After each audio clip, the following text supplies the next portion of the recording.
সুলতানুল আরিফিন হজরত বাইজিদ বোস্তামি রহমতুল্লা আলাইহে মধ্য এশিয়ার আরব দেশের অন্তর্গত বোস্তাম নগরীতে জন্মগ্রহণ করেন। বাইজিদ ছিল হজরতের পোশাকি নাম, ডাকনাম ছিল তার তাইফুর। শোনা যায় তার পিতামহ ছিলেন একজন অগ্নিপূজক। বোস্তামে তিনি অতি গণ্যমান্য ব্যক্তি ছিলেন। বাইজিদের পিতা সমসাময়িক যুগের জনৈক মুসলিম দরবেশদের নিকট ইসলাম ধর্মে দীক্ষিত হন। অতঃপর এলমে শরিয়ত ও মারিফত উভয় দিকেই যথেষ্ট জ্ঞান অর্জন করেন। বাইজিদের জন্মলাভের সঙ্গে সঙ্গে তার পিতার ঘরে কতগুলো সুলক্ষণ দেখা দিয়েছিল। তাতে এই সন্তান তাদের জন্য আল্লাহর এক আশীর্বাদ মনে করে জনক জননী সন্তানটিকে বিশেষ আদর যত্নের সাথে লালন পালন করছিলেন এবং তার বিদ্যা শিক্ষা ও জ্ঞান অর্জনের জন্য সর্বরকম সুবন্দোবস্ত করেছিলেন। কয়েকজন শিক্ষকের কাছে অধ্যয়ন শুরু হয়েছিল তাঁর বাল্যকালেই। পিতা নিজেও তাকে শিক্ষাদান করতেন। বয়স বৃদ্ধির সঙ্গে সঙ্গে শুধু গৃহশিক্ষকের উপর নির্ভর না করে তাকে মাদ্রাসায় ভর্তি করিয়ে দিলেন। এর অল্পকাল পরেই তার পিতা পরলোক গমন করেন। বাইজিদের মা ছিলেন যেমনই চরিত্রবতী তেমনি বিদুষী ও বুদ্ধিমতী। তাছাড়া পুণ্যবতী মহিলারূপে তাঁর খ্যাতি ছিল বোস্তামব্যাপী। স্বামীর মৃত্যু ঘটলেও তিনি তাতে বিচলিত হলেন না। পরিবারের আর্থিক অবস্থা মোটামুটি সচ্ছলই ছিল, তাই পরিবারের স্বাভাবিক গতিধারা এবং বাইজিদের শিক্ষা দীক্ষায় কোনরূপ ব্যাঘাত ঘটল না। বাইজিদ তীক্ষ্ণ মেধাবী ছাত্র ছিলেন, তাই মাদ্রাসায় তার সহপাঠীদের মধ্যে অচিরেই তিনি বিশিষ্ট শিক্ষার্থীরূপে পরিগণিত হলেন এবং শিক্ষক মণ্ডলীর প্রত্যেকের দৃষ্টি আকর্ষণ করলেন। তার শিক্ষা গ্রহণের ধারা ছিল অনন্য সাধারণ। শিক্ষকগণ তাকে যখন যে সবক দান করতেন তা শুধু তিনি বাহ্যিকভাবে আয়ত্ত করেই ক্ষান্ত হতেন না, তার অন্তর্নিহিত তাৎপর্য উদ্ঘাটন করে তদুপরি আমল করতেন। অতএব তাঁর এ অবস্থা দেখে ওস্তাদগণ তাঁর সম্পর্কে ভবিষ্যৎবাণী করেছিলেন। বায়েজিদ তাদের একজন সাধারণ ছাত্র নয়, তার মধ্যে এক বিরাট প্রতিভা লুক্কায়িত আছে। অনাগত ভবিষ্যতে তা নিশ্চয়ই আত্মপ্রকাশ করবে। পরবর্তীকালে তাঁদের এই ভবিষ্যৎবাণী বর্ণে বর্ণে সত্য হতে দেখা গেল। একদিন হজরত বায়েজিদকে জনৈক ওস্তাদ কোরআন পাকের সূরা লোকমানের ব্যাখ্যাসহ অনুবাদ শিক্ষা দিচ্ছিলেন। ওই সময় তিনি উস্তাদের মুখে শুনলেন, আল্লাহ তাআলা বলেছেন, আমার নিকট এবং স্বীয় মাতা পিতার নিকট কৃতজ্ঞতা জ্ঞাপন করো। সূরা লোকমানের এই মর্মবাণী শুনে তখনই বাইজিদের মনে ভাবান্তর সৃষ্টি হল। তিনি অবিলম্বে ওস্তাদের নিকট থেকে বিদায় নিয়ে মায়ের কাছে গিয়ে উপস্থিত হলেন। মা অসময়ে পুত্রকে ঘরে আসতে দেখে আশ্চর্য হয়ে বললেন, তুমি এই সময় ঘরে এসেছ কেন? বাইজিদ বললেন, আম্মাজান, মাদ্রাসায় আজ কোরআনে পাকের এক আয়াত পাঠ করেছি। তার মর্ম এই যে আল্লাহ পাক তার নিজের প্রতি এবং বান্দার পিতামাতার প্রতি শকরগুজার হতে আদেশ করেছেন। আম্মাজান, আমি তো ভেবে পাচ্ছি না এই দুই কাজ একসঙ্গেই সম্ভব কিভাবে, তাই আপনার কাছে ছুটে এসেছি। দুই দিক রক্ষা আমি কিছুতেই করতে পারবো না। হয় মাবুদের নিকট হতে আপনি আমাকে চেয়ে নেন, আমি কায় মনোবাক্যে আপনার খেদমতে নিযুক্ত হই, নতুবা আমার প্রতি আপনার দাবি প্রত্যাহার করুন। মনে প্রাণে আমি আল্লাহর উপাসনায় নিমগ্ন হই। পুত্রের এই বাক্য শুনে বিদুষী জননী এক দৃষ্টে কিছুক্ষণ তাঁর পানে তাকিয়ে রইলেন। সার্থক সন্তান তিনি গর্ভে ধারণ করেছিলেন। বারবার শুধু এই কথাই মনে হতে লাগল। তৃপ্তিতে তার দুই চোখ থেকে দুই ফোঁটা আনন্দের অশ্রু গড়িয়ে পড়ল। পরম স্নেহের সাথে পুত্রের পিঠে হাত রেখে বললেন, প্রিয় বৎস, আজ আমি নিজেকে ধন্য মনে করছি। আমার আর কিসের প্রয়োজন? আমি তোমাকে আনন্দের সাথে প্রিয় মাবুদের হস্তে সমর্পণ করলাম। তুমি নিশ্চিন্ত মনে স্বীয় দেহ মন তার সেবায় উৎসর্গ করে দাও। এভাবে জননীর নিকট থেকে বিদায় লাভ করে বাইজিদ স্বীয় প্রভুর অন্বেষণে ঘর ত্যাগ করলেন। অতঃপর আরম্ভ হল তার বিরামহীন একনিষ্ঠ সাধনা। উদ্দেশ্য সাধনে কত দেশ যে তিনি ভ্রমণ করলেন, কত নির্জন অরণ্য প্রান্তর ও পার্বত্য ভূমিতে ধ্যানরত অবস্থায় ছিলেন। দেশ বরেণ্য কত দরবেশ ও বুজুর্গগণের সংস্পর্শে যে তিনি আসলেন, কে তার ইয়ত্তা করবে? কথিত আছে, এভাবে দীর্ঘকাল ঘরের বাইরে অবস্থানকালে তিনি তৎকালীন বিশ্বের 113 জন শ্রেষ্ঠ অলির সাহচর্যে আসেন এবং আধ্যাত্মিক জ্ঞান আহরণ করেন। এলমে তাসাউফের উজ্জ্বল নক্ষত্র বিশ্ববিখ্যাত ইমাম জাফর সাদিক ছিলেন এদের অন্যতম। এরূপ শোনা যায়, হজরত বাইজিদ বুস্তামি ঘর ত্যাগ করে প্রথমে শ্যাম দেশের এক অরণ্যাঞ্চলে গমন করেন এবং সেখানে দীর্ঘ 30 বছর পর্যন্ত একাধারে আহার নিদ্রা পরিত্যাগ করে কেবলমাত্র এবাদতে ইলাহির মধ্যে তন্ময় হয়ে থাকেন। শ্যামদেশের নির্জন এলাকা হতে বের হয়ে তিনি যখন ঘুরতে ঘুরতে ইমাম জাফর সাদেক রহমতুল্লা আলাইহের দরবারে উপস্থিত হলেন, দেখলেন তার দরবারে অসংখ্য শিক্ষার্থীর ভিড়ে গুলজার হয়ে আছে। সেখান থেকে কিছু জ্ঞান মধু আহরণার্থে তিনিও একটি ভ্রমর সাজলেন। ইমাম রহমতুল্লা আলাইহে তাকে দরবারে ঠাঁই দান করলেন। অতঃপর তার দরবার হতে বাইজিদের শিক্ষা গ্রহণ শুরু হয়ে গেল। বহুদিন অতিবাহিত হয়ে গেল। একদিন হজরত বাইজিদ বোস্তামি দরবারে বসে ধ্যান নিবিষ্ট চিত্তে হজরত জাফর সাদেক রহমতুল্লা আলাইহের অমূল্য উপদেশ বাণী শ্রবণ করছিলেন। এমন সময় ইমাম সাহেব বাইজিদকে বললেন, বাইজিদ, তাকের ওপর থেকে অমুক কিতাবখানা নামিয়ে আনো। বাইজিদ মাথা উঠিয়ে বললেন, হুজুর, কোন তাকের ওপর হতে? ইমাম সাহেব বললেন, এ কি আশ্চর্য! এতদিন ধরে তুমি এই দরবারে অবস্থান করছ, অথচ কিতাবের তাকটিকে দেখনি। বাইজিদ বললেন, হুজুর, আমি এ দরবারে অমৃতের খোঁজে এসেছি এবং শুধু তাই সংগ্রহে ব্যস্ত আছি। অন্য ব্যাপারে আমার কিসের প্রয়োজন? পীরের সম্মুখে মস্তক উঠিয়ে এদিকে সেদিকে আমি কখনো দেখিনি। শুনে ইমাম সাহেব বললেন, বৎস, বুঝতে পারলাম তোমার উদ্দেশ্য সিদ্ধ হয়েছে, মনোবাঞ্ছা পূর্ণ হয়েছে, তুমি এখন চলে যেতে পারো। পীরের দরবার থেকে বিদায় গ্রহণ করে এবারে বাইজিদ মাতৃসদনে হাজির হবার মনস্থ করলেন। বহুদিন পর হৃদয় মধ্যে তিনি মাতৃ আকর্ষণ অনুভব করতে লাগলেন। অতএব আর কাল ক্ষয় না করে বোস্তাম অভিমুখে রওনা হলেন। একদিন অনেক সকালে ঘরের কাছে এসে সামান্য দূর থেকে দেখলেন তার বৃদ্ধা জননী অজুর জন্য ঘরের বাইরে বের হচ্ছেন আর মুখে কি যেন বলছেন। তার এই কথা শুনবার জন্য তিনি সহসা মায়ের সম্মুখে উপস্থিত না হয়ে একটু আড়ালে থেকে মনোযোগ সহকারে কান পাতলেন। মাতৃবাক্যসমূহ তার কানে আসলো। তিনি মাবুদের দরবারে প্রার্থনা করছিলেন, হে খোদা, আমার সমর্পিত অনাথ পুত্রটির তুমি মঙ্গল করো। তোমার অলিদের মন তুমি তার উপর সদয় করো, তার চরিত্রকে উন্নত করো। মাত্র হৃদয়ের এই স্বতঃস্ফূর্ত অনাবিল স্নেহ বিজড়িত আশীর্বাদ শুনে বাইজিদের মন বিগলিত হয়ে পড়ল। তার চোখ যুগল হতে 2 ফোঁটা অশ্রু ভূমিতে গড়িয়ে পড়ল। হৃদয় জুড়ে মাতৃভক্তির মহাপ্লাবনের বাণ ডাকল। ইতোমধ্যে তার মা ঘরে ঢুকে দরজা বন্ধ করেছেন। বাইজিদ দরজার নিকট দাঁড়িয়ে বাইরে থেকে আওয়াজ করলেন। মা ভেতর থেকে প্রশ্ন করলেন, কে? বাইজিদ বললেন, স্নেহময়ী জননীর অনাথ পুত্র ফিরে এসেছে। মা কাঁদতে কাঁদতে দরজা খুললেন। তিনি তার বুকের মানিক হারাধনকে ফিরে পেয়েছেন।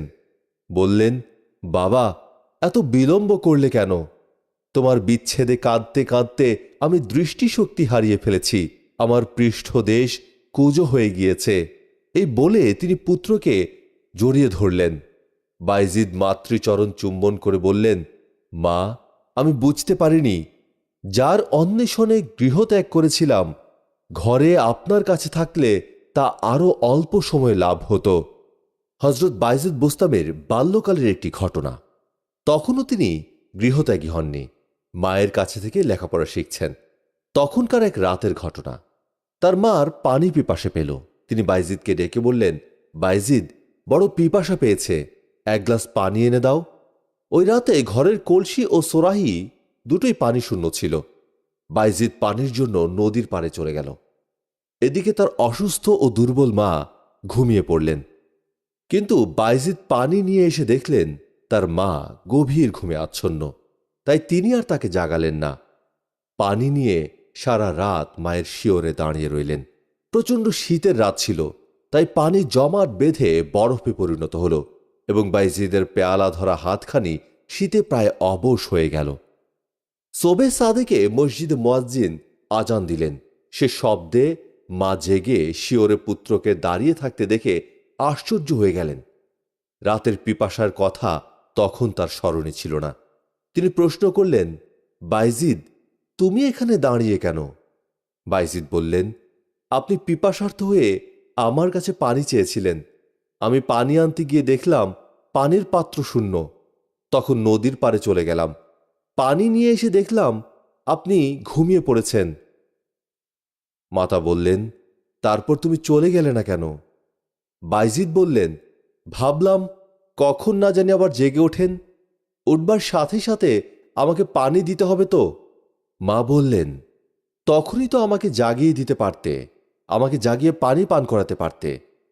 বাইজিদ বললেন, আপনাকে জাগাইনি এই ভয়ে যে মাত্র ঘুমালেন, আপনার ঘুম ভেঙে গেলে আপনার কষ্ট হতে পারে, তাই পানি নিয়ে দাঁড়িয়ে থাকাই আমি উত্তম মনে করেছি। এ কথা শুনে পুত্র গর্বে জননীর বুক উৎফুল্ল হয়ে উঠল। খুশির আবেগে হৃদয়ের ভাষা সোচ্চার হল।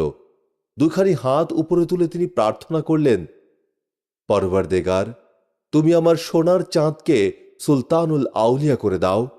মায়ের প্রার্থনা কি ব্যর্থ হতে পারে? মাতৃ হৃদয়ের এই স্বতঃস্ফূর্ত ও প্রাণ নিংড়ানো আশীর্বাদ অব্যর্থ তীরের মতো বিশ্বপ্রভুর আরশে মোয়াল্লায় পৌঁছে গেল। বাস্তব জীবনে বাইজিদ বোস্তামি তৎকালীন বিশ্বের আউলিয়াকুল শ্রেষ্ঠরূপে পরিগণিত হয়েছিলেন। মাতৃভক্তির অপূর্ব ঘটনা বাইজিদের জীবনে অসংখ্য। এখানে আরও একটি বিচিত্র ঘটনার উল্লেখ করছি আপনাদের জন্য। একদিন তার মা শয্যায় শায়িত। গ্রীষ্মকালের দারুণ গরম তাকে অস্থির করে তুলছিল। তাই তিনি পুত্রকে বললেন, বাইজিদ, দরজার একখানা কপাট খুলে দাও। সঙ্গে সঙ্গে তিনি ঘুমিয়ে পড়লেন। বাইজিদ মাতার আদেশ মাত্র দরজার নিকটে গেলেন, কিন্তু মুশকিল হল কপাট ডান দিকের খানা খুলবেন না বাম দিকের খানা, তা তিনি বুঝে উঠতে পারলেন না। নিদ্রিত জননীকে জাগানোও চলবে না, অতএব একবার ডানের কপাটখানা একবার বামের কপাটখানা বারবার করে খুলতে লাগলেন। আর এভাবেই তিনি রাত পেরিয়ে প্রভাত করে দিলেন। ইবাদত ও আত্মশুদ্ধির কঠিন তপস্যায় যেসব সাধকবৃন্দ দুনিয়ার ইতিহাসে অমর হয়ে আছেন, আউলিয়াকুল শিরোমণি হজরত বাইজিদ বোস্তামি রহমতুল্লাহ আলাইহি তাঁদের মাঝে শীর্ষস্থানীয়। পার্থিব জগতে বাস করেও বাইজিদ বোস্তামি তার প্রভু মাওলার ধ্যানে যে কিরূপ আত্মসমাহিত অবস্থায় দিন পার করেছেন, তার একটি ঘটনা কিঞ্চিত আপনাদের জন্য তুলে ধরছি। হজরত বাইজিদ বোস্তামির একজন মুরিদ একাধারে দীর্ঘ ২০ বছর পর্যন্ত তার দরবারে অবস্থান করছিলেন, কিন্তু তারপরেও তিনি যখন ওই মুরিদকে কোনো প্রয়োজনে ডাকতে মনস্থ করতেন, তখনই তিনি তার নাম জিজ্ঞাসা করতেন। একদিন এরূপ ঘটনা ঘটলে মুরিদ আরজ করলেন, হুজুর, দীর্ঘদিন হলো আমি আপনার খেদমতে এসেছি, তারপর একটি দিনের জন্য আমি এই দরবার পরিত্যাগ করিনি, অন্য কোথাও যাইনি। তবু দেখছি যখনই আপনি আমাকে কোনো কাজের জন্য তলব করেন, আমার নামটি জিজ্ঞেস করেন। আমি এর মর্ম উপলব্ধি করতে পারছি না, তবে যতদূর মনে হয় হুজুর অধমের সহিত পরিহাস করছেন। হজরত বাইজিদ বোস্তামি বললেন, না বাবা, আমার পরিহাস করার অবকাশ কোথায়? তুমি বুঝতে পারবে না, আমি যেদিন হতে এই হৃদয়ে মাশুকের নাম ধারণ করেছি, পার্থিব সকল নাম ধাম সেই দিন এর হৃদয় হতে বাহির হয়ে গেছে। তাই তোমার নামটি বারবার শুনেও আমার স্মরণ থাকে না, এজন্য এরূপ জিজ্ঞাসা করছি। জানা যায় হজরত বাইজিদ বোস্তামি প্রতি রাতে এশার নামাজের 4 রাকাত নফল নামাজ আদায় করতেন, কিন্তু সালাম ফিরিয়ে প্রতিদিনই বলতেন, প্রভু, ইহা আপনার মহান দরবারের যোগ্য হল না। হায়, আমি কেমন করে যে সেরূপ নামাজ আদায় করব যা আপনার দরবারে হাজির হবার যোগ্যতা রাখে? মাবুদ, আমি বাইজিদ যেমন নগণ্যতম, তার নামাজও তো তেমনি হবে, এতে আমার ভরসা নাই। আমার শুধুই কাকুতি, আপনার বেনামাজি বান্দা বহুত, অথচ তাঁদেরও অনেককে আপনি গ্রহণ করবেন। আপনার গফুর নামের গুণে এই অধম বান্দাকেও তাদের মধ্যে আপনি অন্তর্ভুক্ত করুন। এভাবে মোনাজাত করতে করতে হজরত বাইজিদ বোস্তামি অঝরে কাঁদতে থাকতেন। কথিত আছে হজরত বাইজিদ বোস্তামি একাধারে 40 বছর পর্যন্ত এক মসজিদে অতিবাহিত করেছিলেন। এই 40 বছর তিনি মসজিদ ছেড়ে অন্য কোথাও যাননি, বরং একমাত্র সৃষ্টিকর্তার উপাসনায় মগ্ন ছিলেন। সে এমন বিস্ময়কর উপাসনা যা সাধারণের পক্ষে কল্পনা করাও সম্ভব নয়। এই দীর্ঘকাল তিনি নিদ্রা কেমন জিনিস তার স্বাদ গ্রহণ করে দেখেননি। এমনকি আলস্যে আক্রান্ত হতে পারেন এই আশঙ্কায় 40 বছর মসজিদের দেয়ালে হেলান দিয়ে পর্যন্ত দাঁড়াননি। তিনি নিজে বলেন, এই 40 বছরে আমি কোনো পার্থিব খাদ্য গ্রহণ করিনি। আমার জন্য তখন অন্য খাদ্যের ব্যবস্থা ছিল। তিনি আরও বলেন, এই দীর্ঘদিন ধরে আমি আমার হৃদয়ের পাহারাদারের কাজ করেছি। অতঃপর বিশেষভাবে লক্ষ্য করে বুঝতে পারলাম যে দাসত্ব প্রভুত্ব উভয়ই প্রভুর তরফ থেকে এসেছে। 30 বছর সাধনার পর যখন দিব্য দৃষ্টি লাভ করলাম, দেখলাম মাবুদি আমাকে খোঁজেন। হজরত বাইজিদ বোস্তামের নিজের কথায় জানা যায়, এই 30 বছর যখনই তিনি মাশুকের জিকিরে বসতেন, সেও মুখ ধুয়ে পবিত্র করে ফেলতেন। নিজের সত্তাকে যে তিনি কত গভীরভাবে মাশুকের দরবারে বিলীন করে দিয়েছিলেন, হজরত ঈসা বোস্তামের বর্ণনায় তার কিঞ্চিত মাত্র আমরা উপলব্ধি করতে পারি। তিনি বলেছেন, আমি একাধারে 30 বছর হুজুরের দরবারে অতিবাহিত করেছি, কিন্তু একটি দিনের জন্যেও তার মুখে কোনরূপ আওয়াজ শুনিনি। সর্বদা তিনি নিজের মস্তক 2 জানু সংলগ্ন করে রাখতেন। যদি বা কদাচিৎ উনি জানু হতে উত্তোলন করতেন, তখন তার মুখ থেকে কেবল একটি শব্দ আহ বেরিয়ে আসত। কিন্তু আশ্চর্যের বিষয়, ওই শব্দটি কর্ণগোচর হওয়া মাত্র আমি তাঁর পানে চক্ষু তুলে তাকাতাম, আর তার তখনকার চেহারা মোবারকের দৃশ্য দেখে মনে হতো তিনি বাহ্যত আমাদের মাঝে উপবিষ্ট হলেও আসলে যেন সহস্র যোজন দূরে চলে গিয়েছেন। জানা যায়, যতবারই তিনি কাবা শরীফে জিয়ারতের জন্য মক্কা শরীফ যাত্রা করতেন, প্রতিবারই কতদূর গমন করে অমনি 2 রাকাত নামাজ আদায় করে নিতেন এবং বায়তুল্লাহ শরীফের দ্বার দেশে না পৌঁছা পর্যন্ত এরূপই করে যেতেন। এর কারণ জিজ্ঞাসা করলে তিনি জবাবে বলেছিলেন, কাবা গৃহ দুনিয়ার কোনো রাজা বাদশার গৃহ নয় যে একেবারে সোজা সুজি গিয়ে উপস্থিত হবে। এটা রাজাধিরাজ বিশ্ব নিয়ন্তার পবিত্র গৃহ। এখানে আসা সহজ ব্যাপার নয়। দেহ মনের ধুলাবালি ঝেড়ে মুছে পাক সাফ হয়ে আসতে হয়। আত্মশুদ্ধির কঠিন সংগ্রামে অবতীর্ণ হয়ে বাইজিদ তার নফসকে কি কঠোরভাবে শায়েস্তা করেছেন তার দৃষ্টান্ত মিলবে পরের ঘটনার মধ্য দিয়ে। একদিন শীতের রাতে হজরত বাইজিদ বোস্তামি জামা পরিহিত অবস্থায় শয্যায় শায়িত ছিলেন। সহসা তাঁর প্রতি গোসল ফরজ হল। এটা যখন তিনি অনুভব করলেন, সাথে সাথেই গোসল করার মনস্থ করলেন। কিন্তু নফস তাতে বাধা দিয়ে পরামর্শ দান করল, প্রভাত আসন্ন প্রায়, সূর্যোদয় হয়েই গোসল করবে। এই নিদারুণ ঠান্ডায় গোসল করলে শরীর হিম হয়ে যাবে। সূর্যালোকে গোসল করলে মোটেই কষ্ট হবে না। হজরত বাইজিদ বোস্তামি নফসের বাধ্য মানুষ ছিলেন না। এই কুবুদ্ধিকে তিনি পদাঘাত করলেন। নফসকে কিছুটা শিক্ষা দেবার জন্য তখনই তিনি শয্যা হতে উঠে পড়লেন এবং সেই জামা পরিহিত অবস্থায় গোসল করলেন। একে তো শীত প্রধান দেশ, শীতের মৌসুম, আরও রাত্রিকাল, তুষারপাত হচ্ছিল প্রচণ্ডভাবে। কিন্তু কি আশ্চর্য ব্যাপার, হজরত বাইজিদ বোস্তামি গোসল করে কাপড় পরিবর্তন করলেন না। তিনি সেই সিক্ত বসন ও আর্দ্র শরীরেই বসে পড়লেন। নফসের বিরুদ্ধে এ যেন এক বিরাট অভিযান। শীতের প্রচণ্ড দাপটে তাঁর দেহের রক্ত জমাট হয়ে আসছিল। তাঁর হাত পা ক্ষণে ক্ষণে অবশ হয়ে পড়ছিল। সমস্ত দেহে তাঁর কাঁপন ধরে গিয়েছিল। কাঁপতে কাঁপতে দাঁতে দাঁত লেগে গেল। তবু তিনি দেহ থেকে জামা খুললেন না। অদ্ভুত মানসিক সামর্থ্য বটে। কিছুক্ষণের মধ্যেই পূর্বাকাশ ফর্সা হয়ে আসলো। সূর্যালোক প্রকাশিত হল। ক্রমে ক্রমে হজরত বাইজিদ বোস্তামির সিক্ত জামা শুষ্ক হয়ে আসলো। এভাবে একদিন নয়, 2 দিন নয়, ওই ঘটনার পরে সমস্ত শীতব্যাপী তিনি প্রতিটি রাতে ওইভাবে গোসল করতেন। ভেজা কাপড়ে সকাল পর্যন্ত বসে থাকতেন। নফসকে তুটি চেপে ধরে জব্দ করার এ অপূর্ব দৃষ্টান্ত আমরা আর কোথাও দেখিনি। একবার কতিপয় লোক হজরত বাইজিদ বোস্তামিকে ইবাদতের কঠিন রূপ সম্পর্কে জিজ্ঞাসা করল। হজরত বাইজিদ বোস্তামি বললেন, তোমরা যা জানতে চাচ্ছ তা বললে তো শুনে উঠে পালাবার পথ পাবে না। তার চেয়ে ইবাদতের নিম্ন স্তরের দৃষ্টান্ত কি তাই শুনে রাখো। একবার আমি নফসকে ইবাদত করতে নির্দেশ দিলাম, সে নির্দেশ পালনে আপত্তি করল।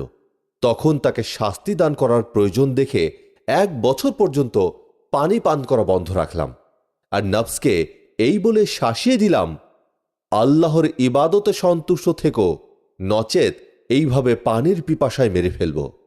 এদিকে লোকজন হজরত বাইজিদকে জিজ্ঞাসা করল, হুজুর, আপনি এত বড় মর্তবা কি প্রকারে লাভ করলেন? জবাবে হজরত বাইজিদ বোস্তামি বললেন, একদিন আমি বোস্তাম থেকে বের হয়ে একলা চলতে লাগলাম। কিছুক্ষণ চলার পর আমি এমন এক দরবারে উপনীত হলাম যা বিশাল পৃথিবী হতেও বিরাট মনে হলো। তখন স্বগত উক্তি করলাম, এত বড় বিরাট দরবার এমনভাবে নির্জন কেন?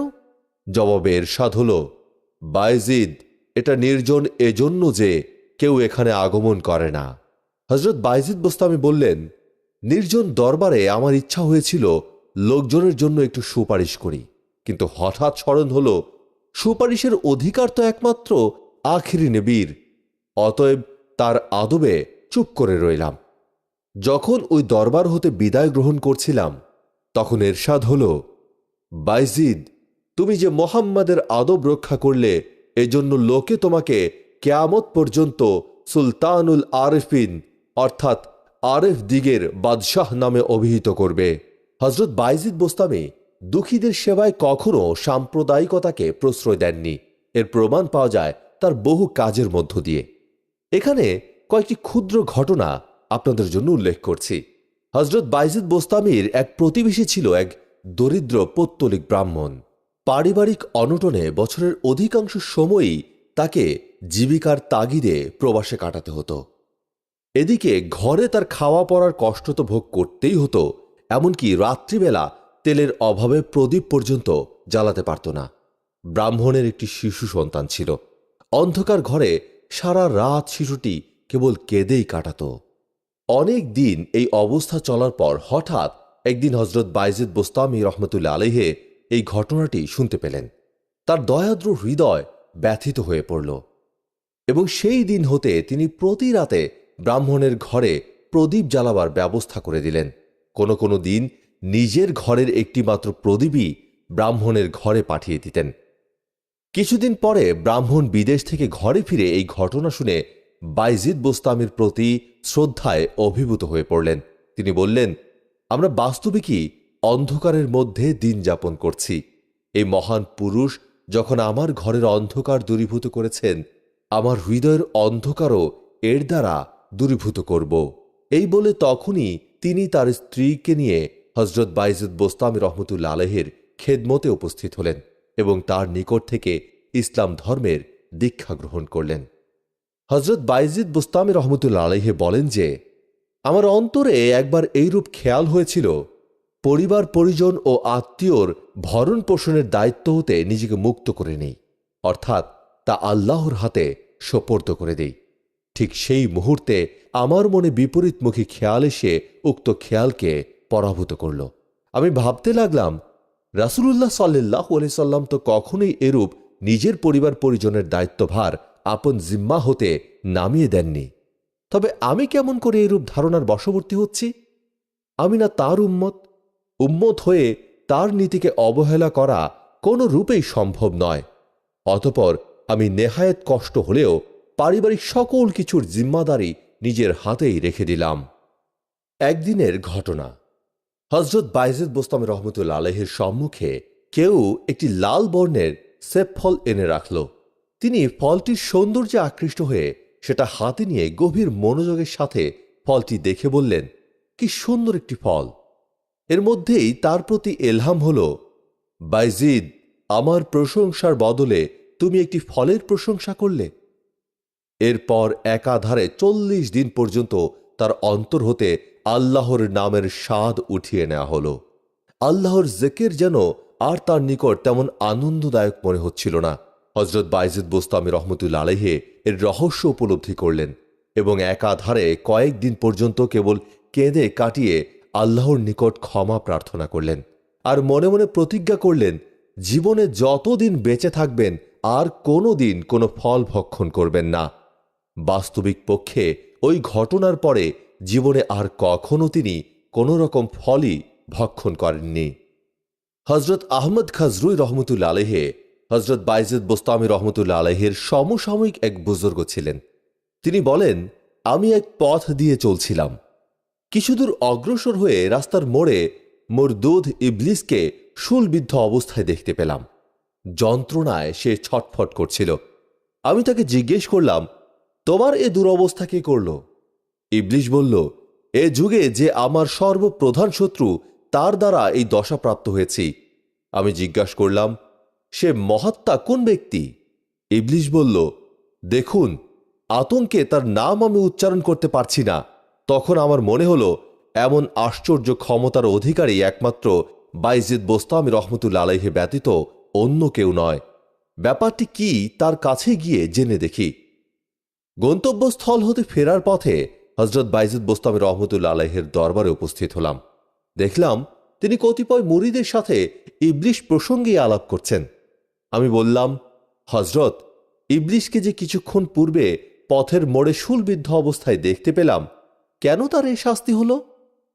হজরত বাইজিদ বোস্তামি রহমতুল্লা আলাইহি বললেন, সে কথার খেলাফ করেছে। আমার সঙ্গে সে অঙ্গীকারে আবদ্ধ ছিল কখনো বোস্তাম শহরের নিকটবর্তী হবে না, কিন্তু সে তা ভঙ্গ করে আজ বোস্তামের একটি লোককে বিপদগামী করেছে। কাজেই তাকে শুলবিদ্ধ করা হয়েছে। অন্য একদিনের ঘটনা। তবরস্থানের এক পল্লীতে জনৈক বুজুর্গান লোকের মৃত্যু ঘটেছে। দেশের বহু ওলামায়ে কেরাম এবং বুজুর্গানে দিন তার জানাজায় শরীক হলেন। একজন কামেল ব্যক্তি দেখতে পেলেন জানাজার প্রথম সারিতে হজরত খাজা খিজির আলহিসাল্লাম এবং হজরত বাইজিদ বোস্তামি রহমতুল্লা আলাইহে দুইজন পাশাপাশি দণ্ডায়মান হয়েছেন, কিন্তু নামাজ শেষ হওয়ার পর আর তারা এক মুহূর্ত দেরি করলেন না।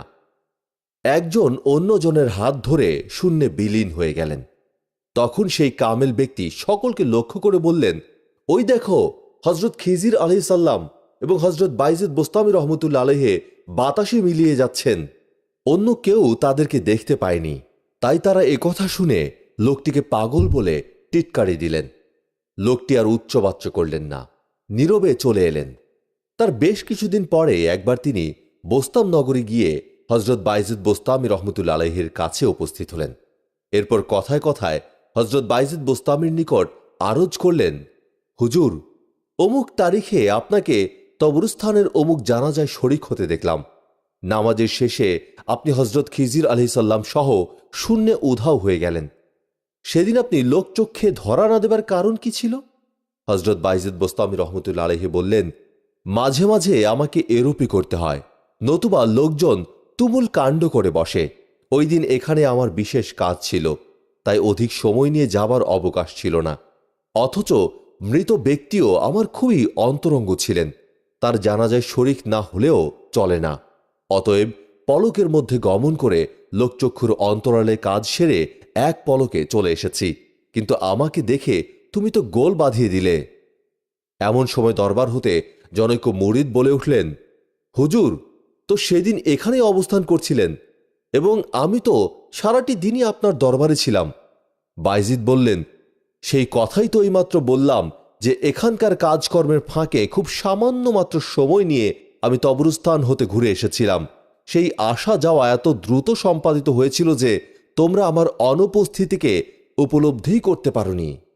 কথিত আছে জীবন সায়ান্নে হজরত বাইজিদ বোস্তামি রহমতুল্লা আলাইহি অত্যন্ত করুণভাবে কিছু মোনাজাত করেছিলেন, ওহে মাবুদ, আর কতকাল আমি আপনি পৃথকভাবে অবস্থান করব? আমার আমিত্বকে ঘুচিয়ে দিন, তবে আমি আপনার মধ্যেই বিলীন হতে পারব। মাবুদ, আমি যখন আপনার সঙ্গে থাকি তখন আমি সবার উপরে, তখন আমি অসীম প্রবল, কিন্তু যখন আমি একাকী থাকি আমি তখন অধম, সসীম ও দুর্বল। মাবুদ, আপনার অসীম রহমতে দারিদ্র ও ক্ষুধা আমাকে নিকটবর্তী করেছে। হে প্রভু, আমার আলেম, বিরাগী বা কারি হবার স্বাদ নেই। যদি আপনার ইচ্ছা হয় আপনার প্রিয়দের তালিকায় আমাকে তালিকাভুক্ত করুন। আপনার গুপ্ত ভেদের একটু সুগন্ধি আমাকে দান করুন। মাবুদ, অশান্ত প্রাণে আপনার বাণী কত যে মধুর, পাপীদের প্রতি আপনার আশ্বাস কত উত্তম, আর অজানা অচেনা রাস্তায় আপনার নূর কত যে উজ্জ্বল ও খুশির। দুনিয়ার লোকেরা এর কিছুই বোঝে না। প্রভু, আমি আপনার অন্ধ প্রেমিক। তাহা মোটেই আশ্চর্যের নয়, কারণ আমি তো দুর্বল, অনাথ ও পরমুখাপেক্ষী। আশ্চর্যের কথা এই যে আপনি মহাশক্তিমান বাদশাহ হয়েও এই হীন দুর্বল গোলামকে প্রেম দান করেন। প্রভু, আমার সারা জীবনের সাধনাকে দেখাচ্ছি না, গভীর নিশীথের নামাজের কথা স্মরণ করছি না, কোরআনে পাকের খতমসমূহ হিসাব করছি না, দুরুদ ও মোনাজাতের কথা বলছি না। আপনি ভালোভাবে অবগত আছেন উল্লেখিত কাজসমূহ আমার এতটুকু বিশ্বাস, নির্ভরতা বা গৌরব নেই। বরং এসব আমি এজন্য উল্লেখ করলাম যে আমার কৃতকর্মের জন্য আমি বড় শর্মিন্দা আছি। মাবুদ, আপনার অপার কৃপার কথা আমি কিরূপে বলবো? সেই কৃপা গুণেই আমি নিজেকে এরূপ ভাবতে পারছি, নতুবা আমার সমস্ত কিছুই ব্যর্থ হতো। হে প্রভু, আপনার কোনো কাজই কোনো কারণের অধীন নয়।